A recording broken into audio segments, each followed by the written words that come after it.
So, hype ngayon yung iPhone 15, no? Tingnan natin sa Apple kung magkano ang presyo. Apple Store. Napaka-hype niya ngayon, no? So, kagabi guys, September 12, may nag-livestream yung YouTube Apple na nirelease na nila yung iPhone 15 Pro tsaka Pro Max. So, ito nga number 1 trending ngayon. Magkano nga ba presyo nito and ano yung mga features niya? So, unang-una, meron siyang mga kulay na matitingkad yung kulay, guys. And then, meron din siyang watch. Kasabay niya yung nirelease, yung Watch Ultra 2. Ayan. Yung chipset niya Series 9 na. Hindi, yung Series 9 na yung Apple Watch. Yan ang itsura, no? Medyo maganda talaga yung sa paningin. Carbon neutral, ibig sabihin. Ah, won't wait. Hindi ko medyo gets to, no? Siguro eco-friendly yan, ibig sabihin. So, tingnan natin. iPhone. Okay, parang gawa sa titanium, guys, no? 70,990. Ano yun? Euphoria. Pag iPhone 15 lang, 56,990. Pero kung iPhone Pro, yun nga yun. Yung 70,990, no? Ano yung mga features niya? So, number 1 is A17 na yung bio chips niya.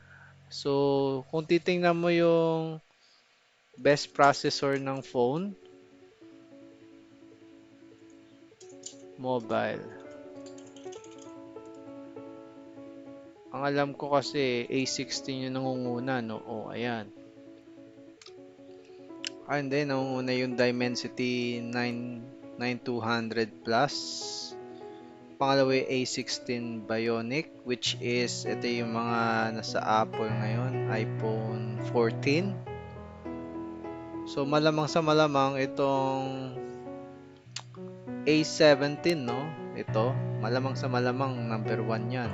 Baka matalo na niya to. Matindi ang labanan sa features ng mga iPhone ngayon. Tapos sabi nila 48 megapixels binalik na.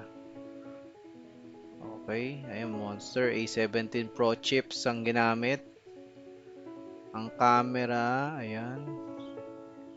Nag-auto portrait mode siya based dito sa pinanood ko, no.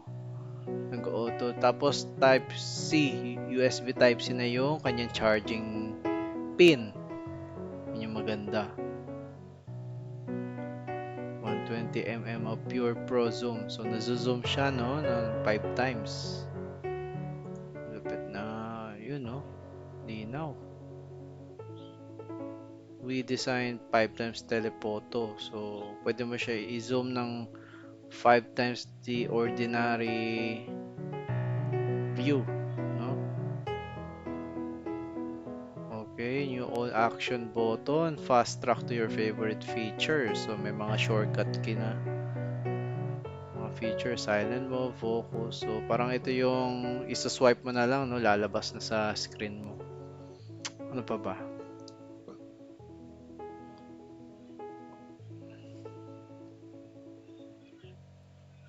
Nagustuhan ko dito siguro yung Bionic chip na ginamit, A17 na eh. Tapos, Type-C na yung charging niya, charger. Yun yung maganda. So, USB 3. Ayun. Yung pricing, medyo, yun nga, pricey talaga siya. Pero worth it naman kung gagamitin mo matagal, no? So, 29 hours video playback.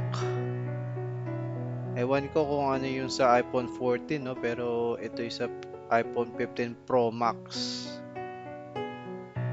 Ako, mas gusto ko yung iPhone Pro Max kaysa yung sa iPhone 15 lang eh. Gusto ko may Pro Max para kuha mo lahat ng features. Tsaka yun nga, may mga sabi nila yung iPhone 15 Pro Max wala siyang 124 gig. Ay, wala siyang 128 gig. Ang meron lang 256 gig. Yun yung available. So, ayun yung presyo, no? 70,990 iPhone 15 Pro. Kapag iPhone 15 lang, 56,990. So, yun yung mga latest update ngayon. At ito yung features. 6-core GPU, A17, Pro Camera System, Advanced Dual Camera System. So, ang tagal din nito, lagpas isang araw, no? Walang charge. So, ayun, maganda rin yung battery capacity niya, matagal siya malobat.